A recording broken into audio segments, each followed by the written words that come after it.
भव संभव भीति भेदनम सुख संपद करुणानिकेतनम व्रतदान तपः क्रिया फलम सहजानंद गुरुम भजे सदा।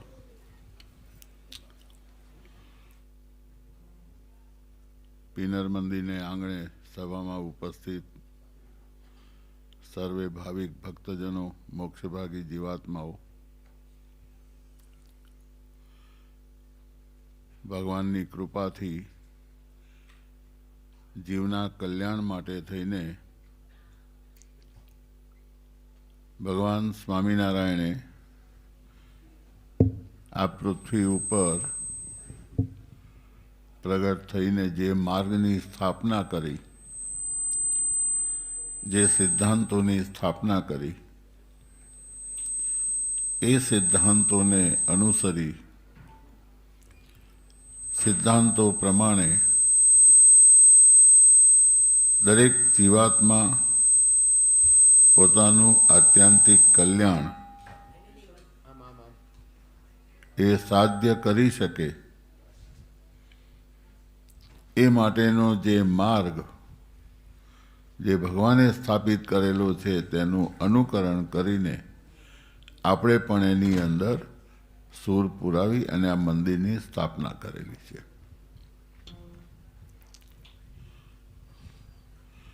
सौ प्रथम तो समय सामान्य रीते अमारे बहु पाछळ आवे, बे वात केवी होय पण समयनो अभाव होय। पण आजे कंईक एम लागे छे कि भगवाने कंईक एवी कृपा करी कि थोड़ो समय वधारे मळ्यो छे।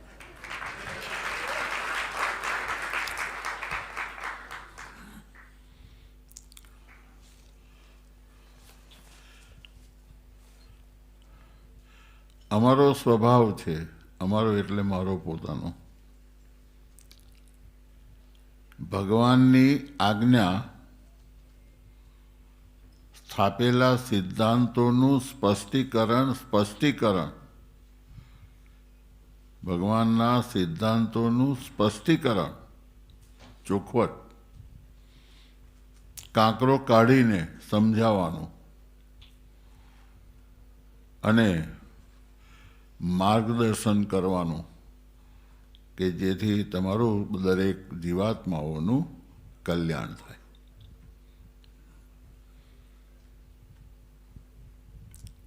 આપણે રોટલી ખાવી હોય, બાજરીનો રોટલો ખાવો હોય, દુકાનેથી બાજરો ભાત ખાવો હોય તો ચોખા, કોઈ પણ અનાજ જે ખાવું હોય એ આપણે લઈ આવીએ અને તરત એને વાપરીએ એવું અત્યારે શક્ય બન્યું છે, પહેલાના જમાનામાં નહોતું। પહેલાના જમાનામાં અનાજ લાવવાનું, એને સોપડાથી સાફ કરવાનું, અંદરથી કાંકરા વીણીને કાઢી નાખવાના, પછી દળાવવાનું, પછી એને રાંધવાનું, પછી એને ખાવાનું। આ પદ્ધતિ હતી। આજે तो तैयार पैकेट मळे छे, जे जोईए एनुं पैकेट तैयार। तो जेम तैयार पैकेट मळे छे अत्यारना युगमां, तमारे कोई पण अनाज जोईए, अनाजनुं पैकेट लावो, एक कांकरो न मळे, तैयार वापरवानुं। तो भक्तजनों अत्यारना युगनी अंदर तैयार पैकेटनी अंदर मोक्ष मळशे खरो? पैकेट में मोक्ष मळशे? तमे बधा सीरियस थई जशो ने तो मन मजा नहीं आवे।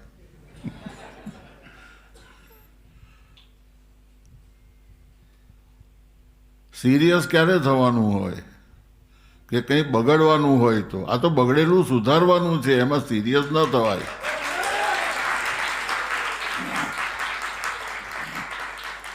શાસ્ત્રોમાં લખ્યું દુર્લભો માનુષો દેહો દેહિનામ ક્ષણભંગુર. દુર્લભો માનુષો દેહો, આ મનુષ્યનું શરીર મળ્યું છે ને એ અતિ દુર્લભ છે. કેટલાય સુકૃત કર્યા હોય, કેટલાય પુણ્ય કામ કર્યા હોય, ત્યારે પરમાત્મા એને મનુષ્યનો જન્મ આપે છે. અને મનુષ્યનો જન્મ શા માટે દુર્લભ છે કે એની પાસે એક નાનું અમથું રમકડું એવું મૂક્યું છે કે જેનો કંટ્રોલ એ કઈ બાજુ છે એ ખબર નથી, કોણ કોને કંટ્રોલ કરે છે એ ખબર નથી. અર્થાત બુદ્ધિ, વિચારવાની શક્તિ અને જીવાત્મા, આ બંનેના સંબંધની વાત છે.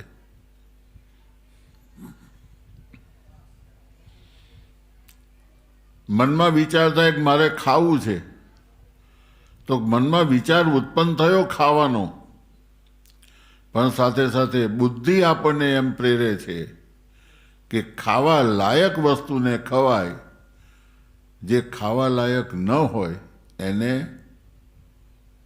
ખવાય ન ખવાય. હમણાં પ્રશ્ન આવશે મોટો, જવાબ તમારે આપવાનો છે. ઠાકોરજી બેઠા છે અહીંયા, અન્નકોટ આવશે, પ્રસંગો આવે છે, ભગવાનનો પ્રસાદ થાળ, સરસ મજાનું દૂધપાક બનાવેલો હોય, મોટો કટોરો ભરીને, એમાં કેસર, ઇલાયચી, બદામ, પિસ્તા, ડ્રાયફ્રૂટ્સ વગેરે નાખી સરસ મજાનો સુગંધિત અને એકદમ સ્વાદિષ્ટ એ દૂધપાક બનાવેલો છે ને એમાંય પાછો એ ભગવાનને ધરાવેલો પ્રસાદ છે. એને છોડાય? હું પ્રશ્ન પૂછું, તરત જવાબ મળવો જોઈએ મને. મારે જાણવું છે કે તમે શું વિચારો છો. પ્રસાદ છોડાય? પણ કોક આપણને એમ કે આની અંદર ઝેર પડેલું છે, ઉપરથી ગરોળી જતી હતી ને એનું અહીં આગળ લાળ ટપકીને પડી ગઈ છે અંદર. હવે છોડતા નહીં હો કોઈ. છોડાય? લેવાય જ નહીં. આપણું મન એમ કે ન લેવાય, કારણ કે બુદ્ધિ વિચાર કરીને કે જો ઝેર ખાવામાં આવે તો મૃત્યુ થાય. ભગવાનનો પ્રસાદ હોય તો કે ના, આ પગે લાગેલો પણ નહીં. એ બુદ્ધિનું કામ છે. લેવું શું ને શું ન લેવું એનો વિચાર બુદ્ધિ કરે છે, અને જીવાત્મા જે છે એ ઈચ્છા જાગૃત કરે છે.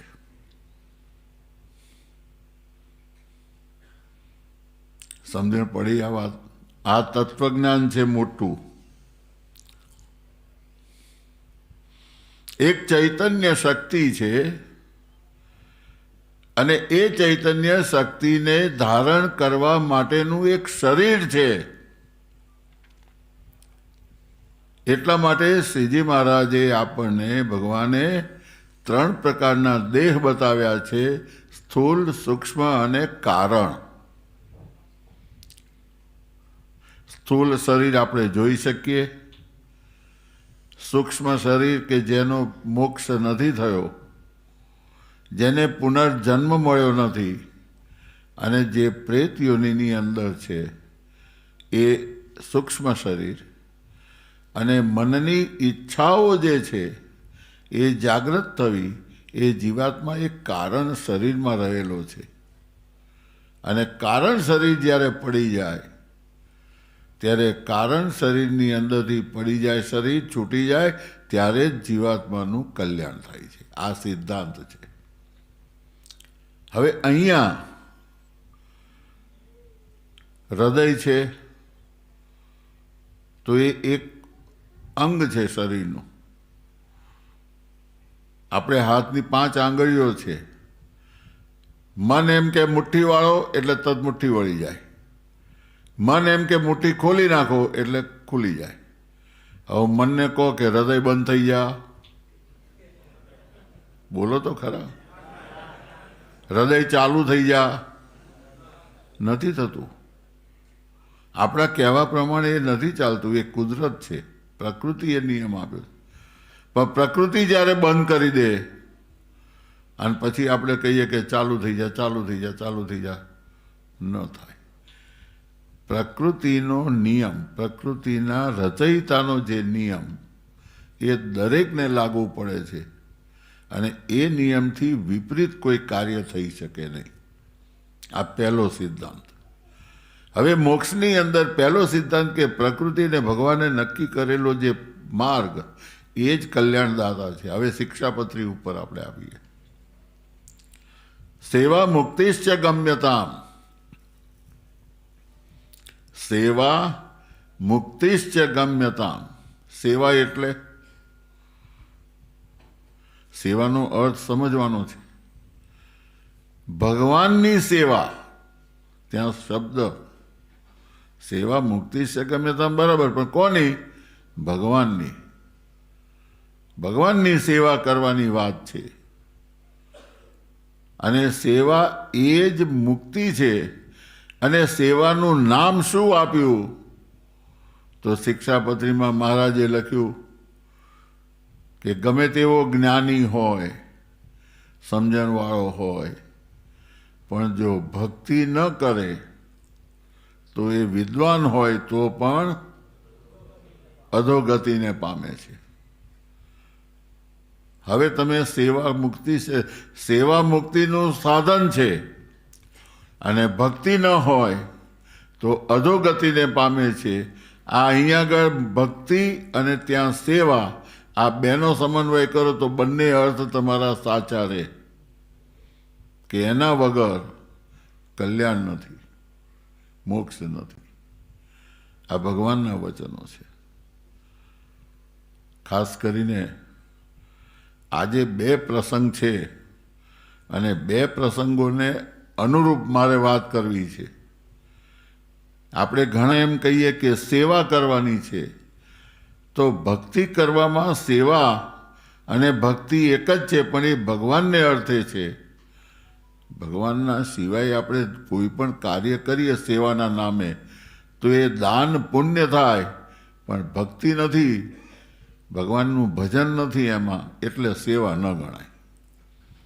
એ સેવા નથી. સેવાનો અર્થ બદલાઈ ગયો છે અત્યારના જમાનામાં, અને આપણે તૈયાર સમજીને લીધા કરીએ છીએ,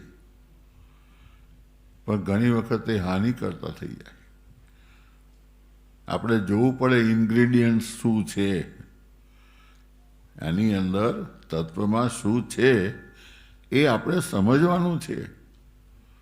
કોઈ પણ વાત આવે એટલે અંધવિશ્વાસ નહીં કરવાનો. કહેવાનો મારો મતલબ, અંધવિશ્વાસ હંમેશા જોખમકારક છે. અંધવિશ્વાસ નથી કરવાનો. શાસ્ત્રોના પ્રમાણથી સિદ્ધાંતોને સમજવાના છે અને પછી એનું અનુકરણ કરવાનું છે. એની અંદર તત્પરતા રાખવી, એ ભગવાનનું ભજન અને ભક્તિ કરવી, એ કલ્યાણનું સાધન છે. ભગવાનની મૂર્તિ એ સાધન મનવૃત્તિને જોડવા માટે, ભગવાનને વિશે પ્રતીતિ કરવા માટે, એને સાધન રૂપ ગણીને એ મૂર્તિમાં સાક્ષાત ભગવાન બેઠા છે એમ સમજી અને આપણે ભજન કરવાનું છે. એક આ સિદ્ધાંત છે. બીજો સિદ્ધાંત,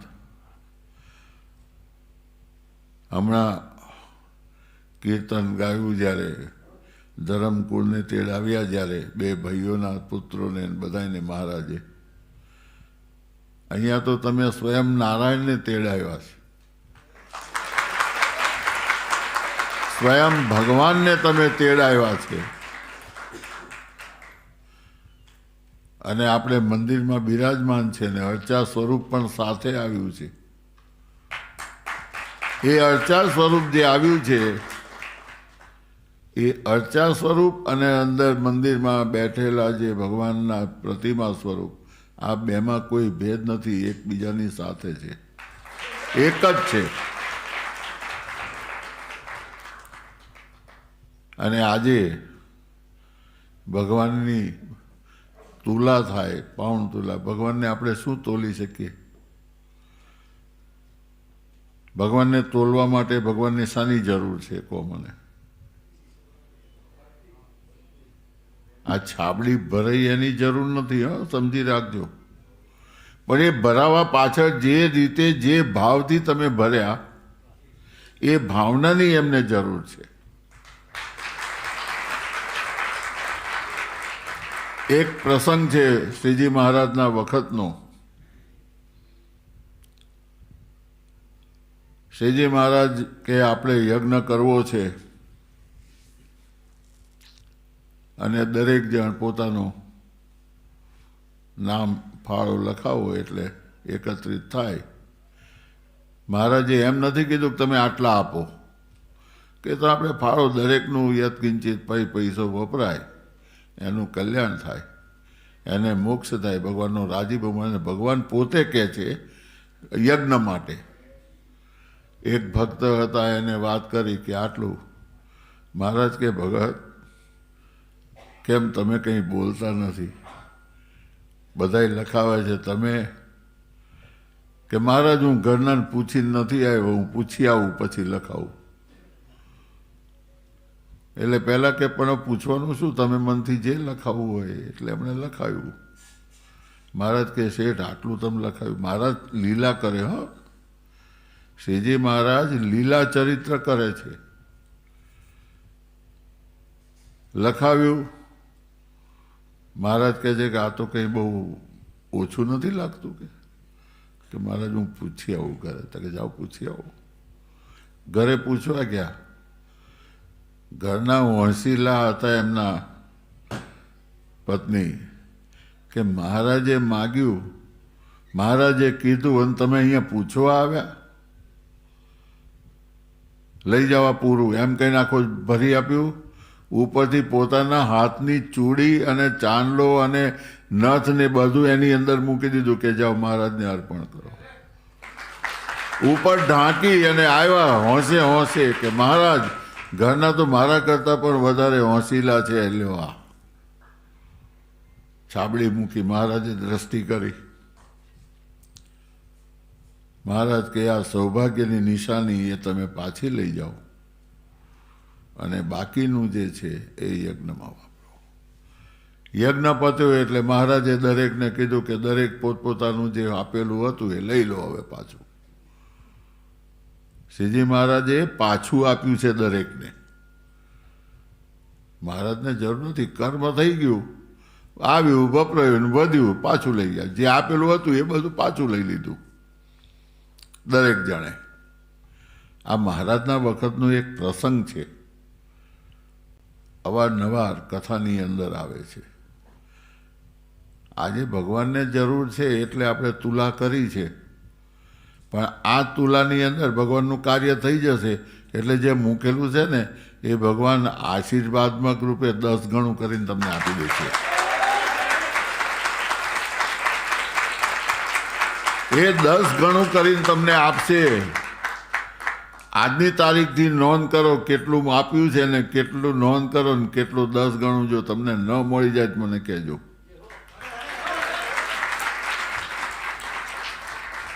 આપણે તો ગેરંટી સાથે કામ કરીએ છીએ અને ગેરંટી એમની જ આપેલી છે, મારી નથી. અમે પાવર ઓફ એટર્ની વાળા, એણે અધિકાર આપ્યો ગેરંટી આપો એટલે આપણે આપી. મારા નથી, મારી ગેરંટી ને ગેરંટી એમની. અમે પાવર ઓફ એટર્ની વાળા છીએ. શ્રીજી મહારાજે કીધું પોતાની આવકનો 10મો ભાગ આપો. હવે 10મો ભાગ આપો તો 90 ભાગ પાછા મળે. વ્યવહારે દુર્બળ હોય તો એને 20મો ભાગ આપો.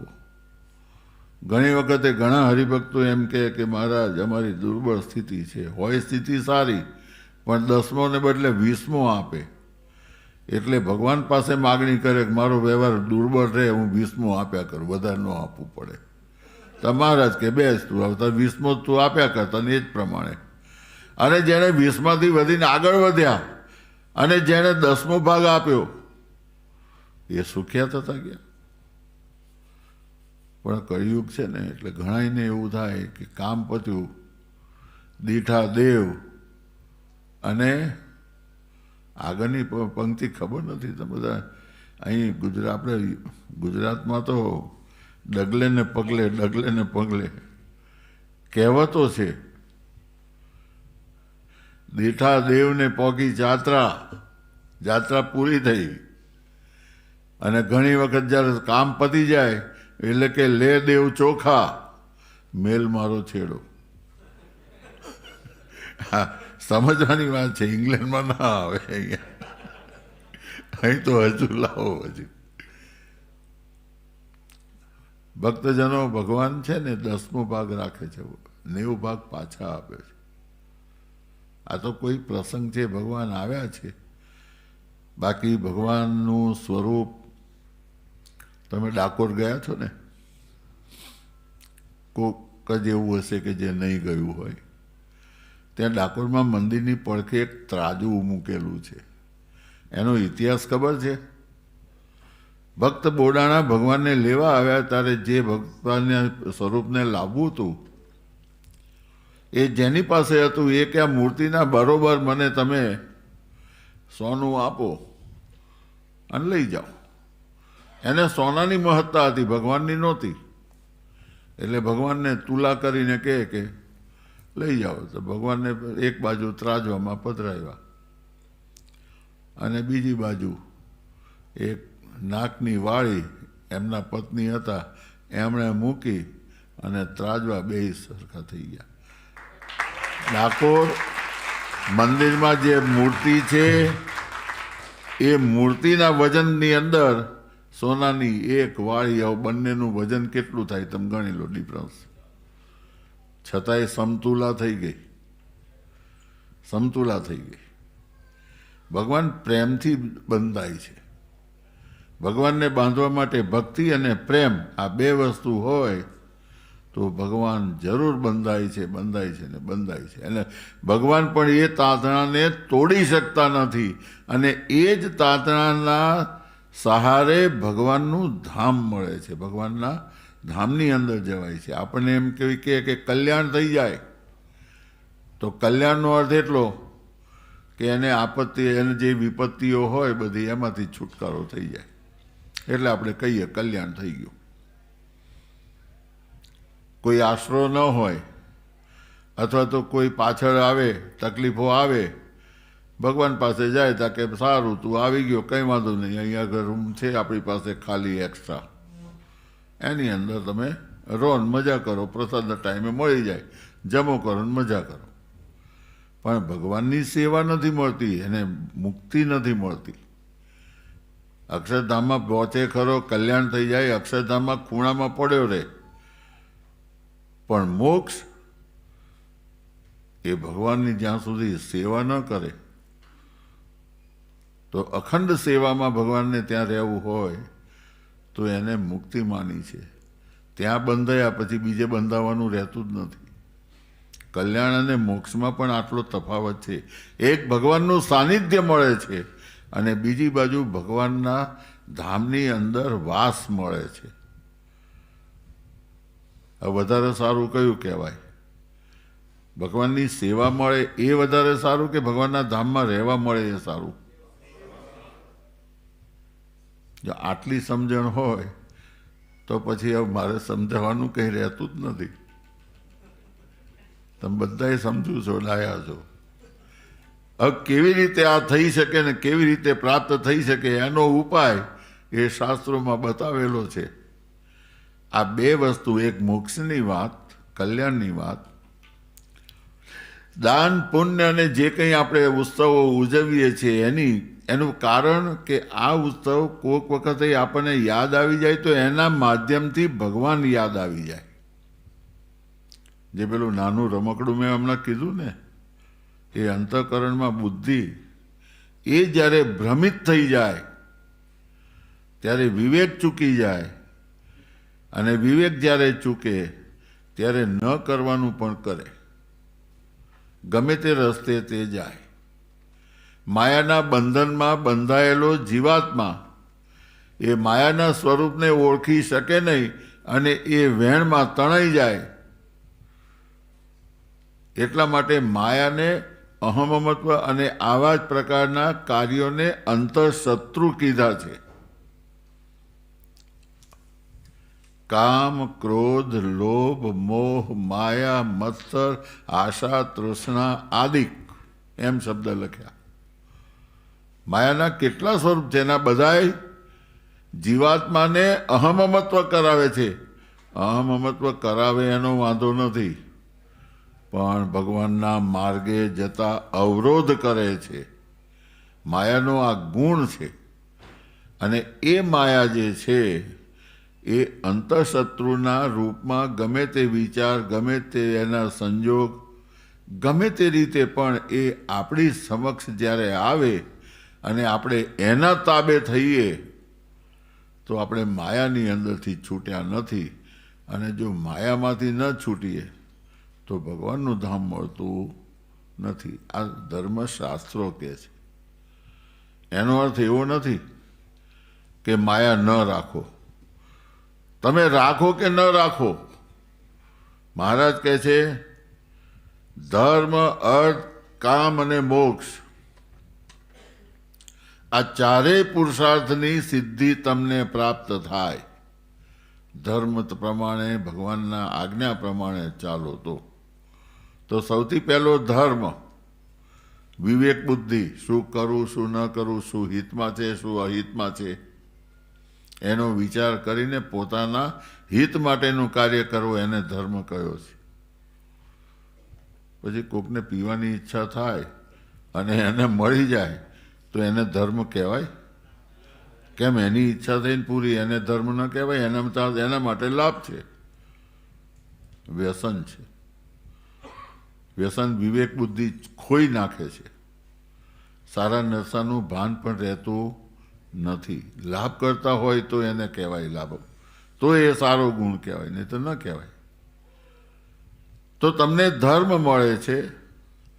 અર્થ એટલે સંપત્તિ. સંપત્તિ કેટલા પ્રકારની? એક અચલ અને એક ચલ. આ બે તો ભૌતિક થઈ. તમારી પાસે બંને પ્રકારની સંપત્તિ છે, પણ ઘરે જવાનું મન ન થાય. ઘરે જાઓ એટલે કકળાટ થાય, ઝઘડો થાય, પરિવારની અંદર તોફાન થાય, છૂટા વાસણોનો આપલે થાય, બધું ઘણું થાય.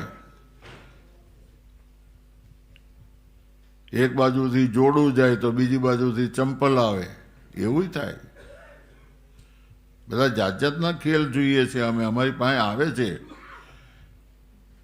વડતાલમાં સવારમાં 9 વાગ્યાથી બપોરના 3 વાગ્યા સુધી મારું આઉટડોર છે તે ક્લિનિક ચાલે છે. અને આ ક્લિનિકની અંદર આ જ લોકના જીવાત્માઓને, પરિવારોને અંદર જાત જાતના પ્રશ્નો હોય છે. પ્રશ્નોનું સમાધાન માટે અમારી પાસે આવે છે. એટલે અમારું આઉટડોર છે તે એ ચાલે જ છે રોજ. વડતાલ હોઈએ એટલે સવારનો આટલો ટાઈમ અમારો આઉટડોરનો. એ ઓપીડી પતી જાય પછી બીજું કામ લઈએ હાથ ઉપર. એટલે બધી પ્રકારના પ્રશ્નો આવે છે. એટલે અનુભવ છે. એટલા માટે હું તમને કહું છું કે સંપત્તિ, પહેલું સુખ તે જાતે ન રહ્યા. શરીર સંપત્તિ એ તમારી સંપત્તિ છે. શરીર સુખ, શરીર તમારું સ્વસ્થ હોય એ તમારી સંપત્તિ છે. બીજું સુખ તે પરિવાર સારો મળે. પહેલું સુખ તે જાતે ન રહ્યા અને બીજું સુખ તે ગુણિયલનાર. ઘરમાં પત્ની હોય, પરિવાર હોય, એ સંસ્કારી હોય કે જે દરેકને પરિવારની અંદર રામન્ય રાખે, સેવા કરે, કકળાટ ન કરે. આ બીજું સુખ છે. તો આ બધા સુખ છે એ બધાય સુખની સમાપ્તિ સંપત્તિમાં કરવામાં આવેલી છે. માટે તમને સંપત્તિ પણ સારી મળે. ધર્મ, અર્થ, અર્થની અંદર સંપત્તિ આવી ગઈ હવે આવે છે કામ. તમે મનોકામના જે કંઈ કરો એ તમારી મનોકામના પૂર્ણ થાય. પણ મનોકામના કેવી હોવી જોઈએ? વિવેક બુદ્ધિથી હંમેશા લાભ કરતા હોય. એ કોકને નુકસાન કરીને લાભ મેળવવાનો પ્રયત્ન કરો તો એ ન થાય. તમારે નથી જોઈતું તોય પણ તમને મળે. આ ત્રણ વસ્તુ, ધર્મ, અર્થ અને કામ, આ ત્રણ વસ્તુ તમને કમ્પલસરી આ લોકમાં મળવાની. અને ચોથું એ કલ્યાણ, મોક્ષ. આ ચારેય પુરુષાર્થની સિદ્ધિ એને પ્રાપ્ત થાય છે. કોને? જે ભગવાનની આજ્ઞા પ્રમાણે ચાલે, ભગવાનની આજ્ઞા પ્રમાણે વર્તે અને જીવાત્મા ભગવાનનો થઈને રહે, ભક્તિ કરતો થાય તો આ બધું એને મળે. ભક્તજનો, ભગવાનની કૃપાથી આ બધું આપણને મળે એવું છે. છતાંય આપણને એમ થાય કે ના, આ મારું, મને આ મળે તો સારું, મળે તો સારું.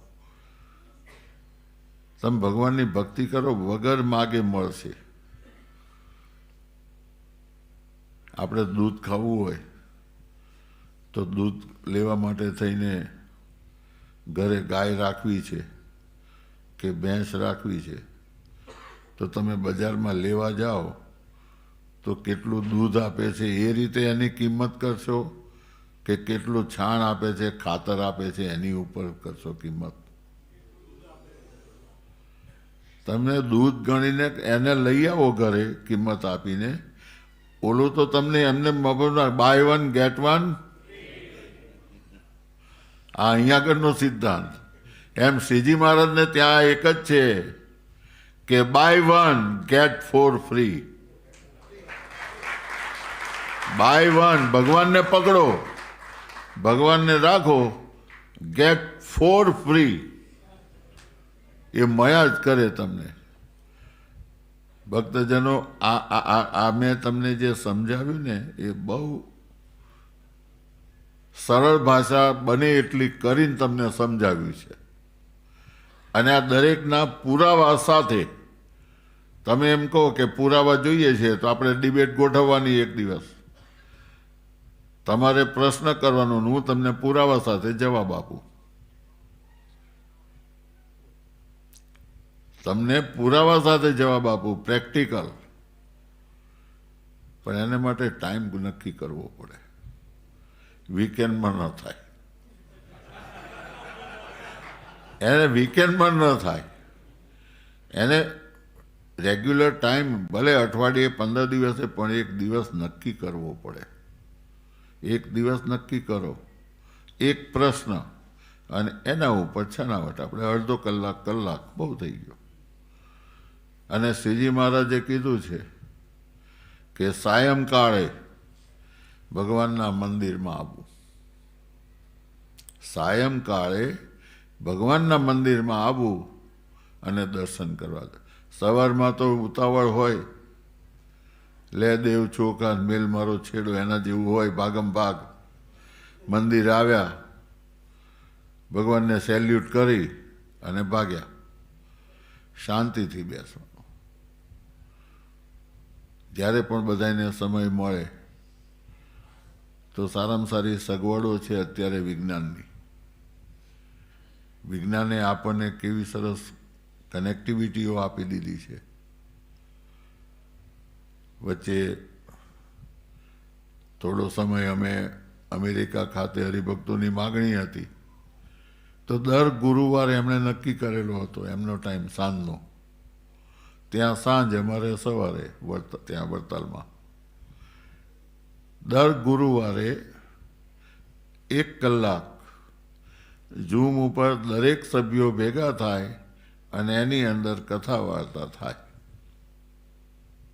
હમણાં વચ્ચે થોડાક સમય ચાલ્યું, પછી પાછો થોડુંક વ્યવધાન આવ્યું એટલે એ બંધ છે અત્યારે. પણ એની અંદર તમને પુરાવા સાથે વસ્તુ તમને કહેવામાં આવે. એક પોઈન્ટ હોય, એક જ સિદ્ધાંત હોય, પણ એના દરેક પુરાવા સાથે સમજાવીને કહેવામાં આવે છે.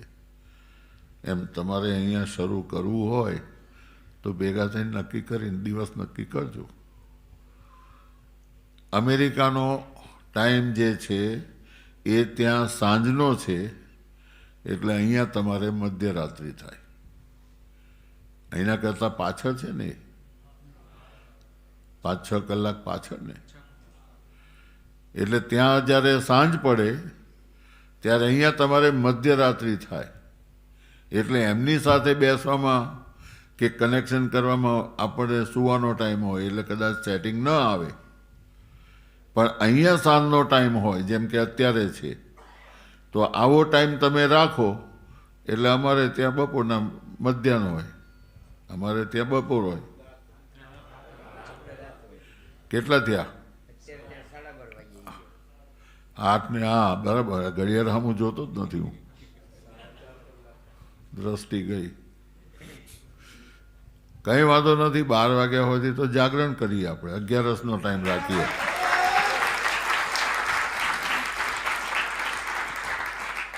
મહિનામાં 2 વખત 11:30નો દિવસ એ તમારો.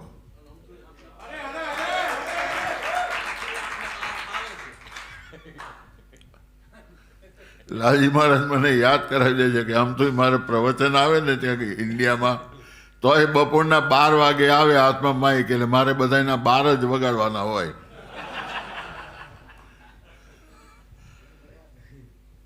તમે બધાએ દેશ વિભાગનો લેખ વાંચ્યો હશે. એમાં શ્રીજી મહારાજે આચાર્યનું એક લક્ષણ, એક યોગ્યતા બતાવી છે, લાયકાત. કે ગાદી માટે લાયક કોણ ગણાય? જે ધર્મ પાલન કરે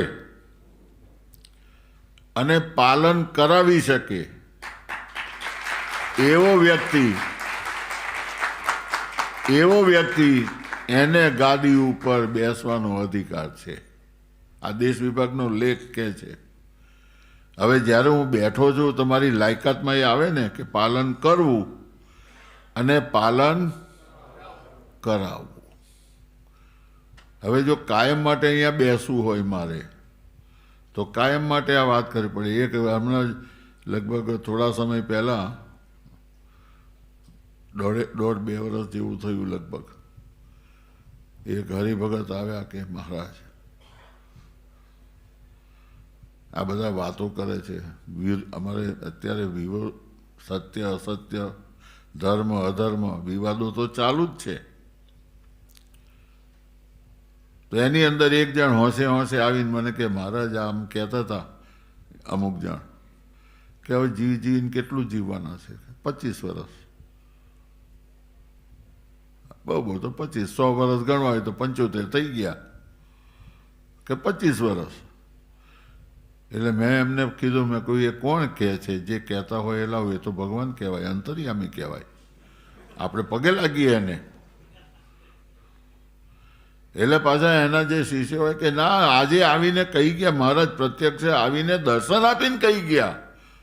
તમે કહો કેટલો ટાઈમ થયો? કે 2 મહિના પહેલાં આવીને કહી ગયા. મેં કહ્યું તું 2 મહિના પહેલાંની વાત કરે, હજુ ગઈકાલે જ આવીને મને કહી ગયા છે કે આજથી 200 વર્ષ તાર રહેવાનું છે.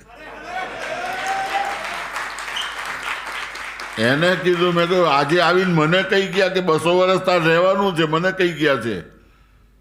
મને શ્રીજી મહારાજ કહી ગયા છે. હવે તું નક્કી કર કે સાચું કોણ, એ કે હું. હવે એ દ્રષ્ટિએ આ વખતે ગુરુ પૂનમે જન્મદિવસ હતો, ગુરુ પૂનમ હતી, બધું ભેગું થતું હતું ધીમે ધીમે. તો પાછા હરિભક્તો મજાક કરે ને અમારી સાથે, તમને કે બાપુજી આ કલ્યાણ કરે છે. મેં કહ્યું જેને જોઈતું હોય એ આવો મોક્ષ માગવા રહેલો. તમારે મોક્ષ જોઈતો હોય તમારી પાસે આવવાનું, ધર્મકુળને દ્વાર, ધર્મવંશીને દ્વાર. મોક્ષ માગવા માટે આવો, અમે તમને માર્ગદર્શન આપીએ ને એ માર્ગદર્શન પ્રમાણે તમે ચાલો એટલે તમારું કલ્યાણ થઈ જાય, મોક્ષની પ્રાપ્તિ થઈ જાય. તમને માર્ગ બતાવી દઈએ. પણ એમાં એવું ક્યાંય નથી લખ્યું તમને બધાને મોકલવાના છે. મારે જવું કે નહીં એ મારે વિચાર કરવાનો છે. મારે નથી જવું, મારે અક્ષરધામમાં નથી જવું, હું અહીંયા જ રહીશ. પણ અહીંયા કોઈને હકણો નહીં રહેવા દઉં, એ વાત નક્કી. 200 વર્ષ રહું કે 300 વર્ષ રહું, જે રહું એ, પણ હળીઓ ક્યારે કહીશ મોકલવાની લાયકાત છે મારી, મારું કામની ફરજ છે આ. હવે વિચાર કરી જો આમ ખોટું શું કીધું મેં.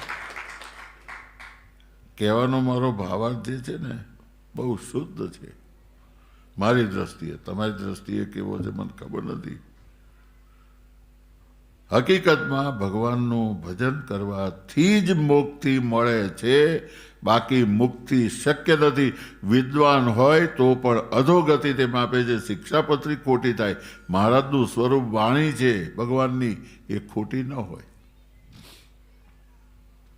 એટલે આપણે એમ કહીએ, નહીં તો કરોડોના દાન કરનારા પડ્યા છે, અબજોના દાન કરનારા પડ્યા છે, બધાનું કલ્યાણ થઈ જાય છે? દાન કરવાથી કલ્યાણ નથી થતું, ભક્તિથી થાય છે. અને તમે જે ભક્તિથી ફળ ફૂલ પત્ર જે કંઈ તમે ભગવાનને અર્પણ કરો, એ અર્પણ કરેલી જે એમાં ભાવના જે છે તમારી ભક્તિની, ભગવાન સાથે એક જ આમ એકાગ્ર થવાની, એકરૂપતા થવાની, એ ભક્તિ જે છે એ ભગવાન જાણે છે. બાકી જોનારા જાણે કે ઓહો કેટલો ભજન કરે છે ભગવાનનું, અખંડ લાગે કે ભજન કરે ભક્તિ કરે છે. પણ ભગવાન કહે છે કે જ્યારે અગ્નિતેરનો કાળ પડ્યો વચનામૃતમાં, ત્યારે અમે પુરુષોત્તમપુરીમાં ગયા હતા અને ભગવાનની મૂર્તિના નેત્રો વડે કરીને અમે બે વસ્તુ જોઈ, પૂજારીનો ભક્તિભાવ અને છળ કપટ. આ શબ્દો વાપરેલા છે વચનામૃતમાં.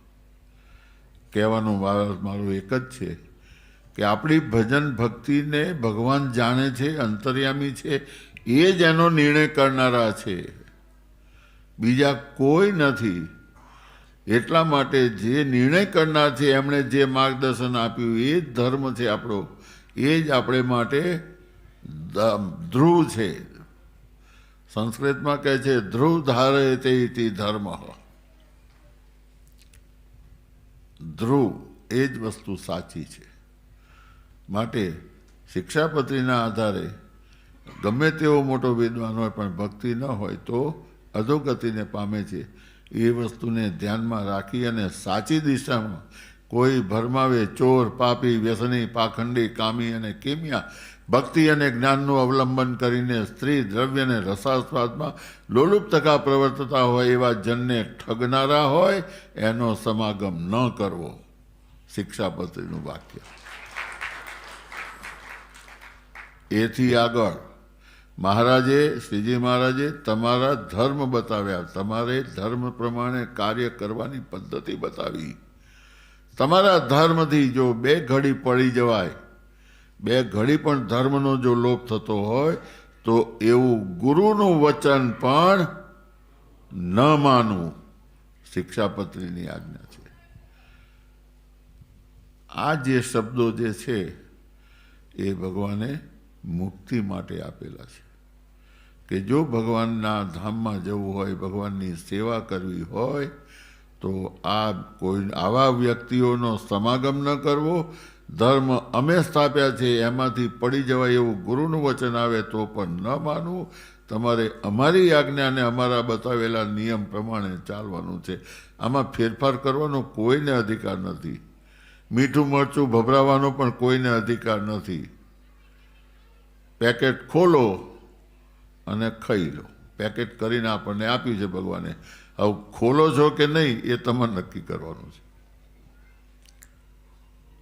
મને એમ લાગે છે કે અત્યારની પ્રજા ભણેલી ગણેલી એને આ જેટલી બને એટલી સરળ ભાષામાં સમજાવ્યું છે, સમજણ પડી ગઈ હશે. હવે એનું પાલન કેટલું કરો છો એ મારે જોવાનું છે. કદાચ કંઈ ઓછું વધતું હશે તો પાછો બેઠો છું. હું સીધો તો બેસવાનો નથી. હું સીધો બેસવાનો નથી. ભગવાનના માર્ગે મોકલવા માટે તમને કંઈક ને કંઈક ચંચુપાત કર્યા કરીશ, તમને સજા કર્યા કરીશ, ફૂંક માર્યા કરીશ, પણ બેસવા નહીં જો, પણ ભગવાનના માર્ગે મોકલી છે નક્કી. તો ભક્તજનો, લગભગ સમય થવા આવ્યો છે. પ્રસાદીની ભૂખ પણ લાગી હશે. હજી કૂદાકૂદ કરવાનું બાકી છે. રાસ ઉત્સવ અમારે હરિકૃષ્ણભાઈ ને તબલજી જે છે કેટલી સ્પીડમાં એ ઉપાડે છે એ પ્રમાણે તમારે ચાલવાનું છે. જો એની સાથે જો તાલમેલ થાય તો બરાબર, નહીંતર એકબીજાને પગમાં ભરાય એટલે લાતમ લાતતા પછી એનો પણ નિયમ છે. તાલને આજે તબલા વાગે છે ને જે રિધમ આવે છે એનું કારણ એ કે એક તાલમાં બધા એક સરખી રીતે નાચી શકે, કૂદી શકે, તમને કંટ્રોલ કરી શકે. વધારે સમય નથી લેવો. ભગવાન અહીંયા પધાર્યા, ભગવાનની આપણે તુલા કરી. આપણે તુલારૂપી ભગવાનને આપણી ભાવના અર્પણ કરેલી છે અને એ જે અર્પણ કરેલી ભાવના છે એ ભગવાન એ ભાવનાને ધ્યાનમાં રાખી અને ખૂબ સુખિયા કરે, બધાને ખૂબ ધર્મનું બળ આપે, ભક્તિનું બળ આપે એવી તેમના ચરણોમાં પ્રાર્થના છે. સૌનું મંગળ થાય એવી પ્રાર્થના કરી મારી વાણીને વિરામ આપું છું. સહજાનંદ સ્વામી મહારાજની જય.